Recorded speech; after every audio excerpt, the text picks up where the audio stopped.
you click the thumbnail, you know the deal. So we're going to make 3 different recipes to use up those extra tomatoes from our garden. So we're going to start with a simple tomato and cracker salad recipe. It's kind of like a deconstructed tomato sandwich. So we're going to start with about a cup of vegan mayonnaise.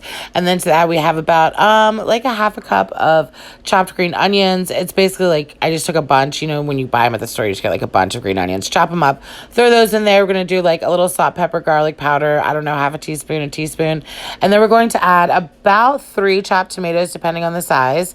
And we're going to mix that in. And then we're going to add some saltines. So we're going to take a whole sleeve and we're just going to like crush them up, but not too finely, but not too chunky. Like we don't want them to like disintegrate in. We want them to have some bulk, right? So like you'll see right here. And then as you stir them in, they'll get like broken down a little bit more. So this salad you definitely have to eat like right away. This is a great salad for like cookouts, dinners, whatever. But if you put them in like some lettuce, you guys, so freaking good for lunch. Oh my God, I'm going to taste test it. Like I haven't even tried it. I'm doing a voiceover. You already know that. Like, hello, fourth wall. But it is so fucking good. Like I was surprised how delicious this was. I'm definitely going to make this again. Love a tomato sandwich. All right, so now let's move on to our fresh peach and tomato salsa. So again, we went to the farm and got fresh produce. So we're gonna start with about 2 peaches, 2 tomatoes. You want them roughly the same size, so whatever you have to do to make that even. And then to that, we're going to add about half of a red onion chopped up. We also did a jalapeno de-seeded and chopped.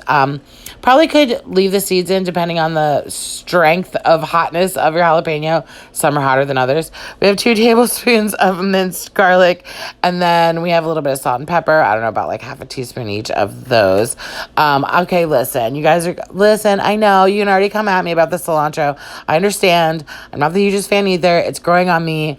Whatever. You don't have to put it in there. Like, nobody's telling you to put it in there. You don't have to put it in there, but I'm gonna fucking put it in there. You know what I mean? So, like, probably about 1/3 of a cup. And then I did the juice of about 2 limes. So just throw that in there. And then you just mix it together, you guys. These, like, ya chips, they're like tortilla. Okay. They're so good. They're delicious. Love these blue corn. They're accidentally vegan. And oh my God, this was so good. I wish I had a little bit of spicy. Probably should have done the second jalapeno, but the sweet with the peach, love it. Oh my God, we're already onto the tomato pie dip, you guys. So again, the vegan mayo. I got this from Target. It's all right. I still prefer like homemade or Hellmann's. I do have a homemade one on my channel.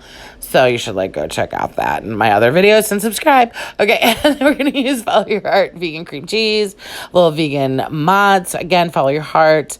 About like half of a cup. Great at measuring, right? Like half of the bag. And then I wanted to get the Follow Your Heart is great Parmesan shreds, but they were out, so I got this. And this is the shaky cheese. Oh my God, it's actually like so good. So we're going to do about like, I don't know, 1/4 of a cup. And again, you know what happens with shaky cheese, even the vegan kind, you have to like stop and shake it up. So then we're going to add a tablespoon of minced garlic. A little salt and pep, you know the drill. Looks gross, I know, don't, just bear with me. Then we're going to do like another bunch of those green onions, and then about, I don't know, like 3 tomatoes, whatever, chopped. And then this is where you're supposed to put the basil in, but this was me forgetting to put the basil in and saying, hey, you should have put the basil in, but I didn't put the basil in.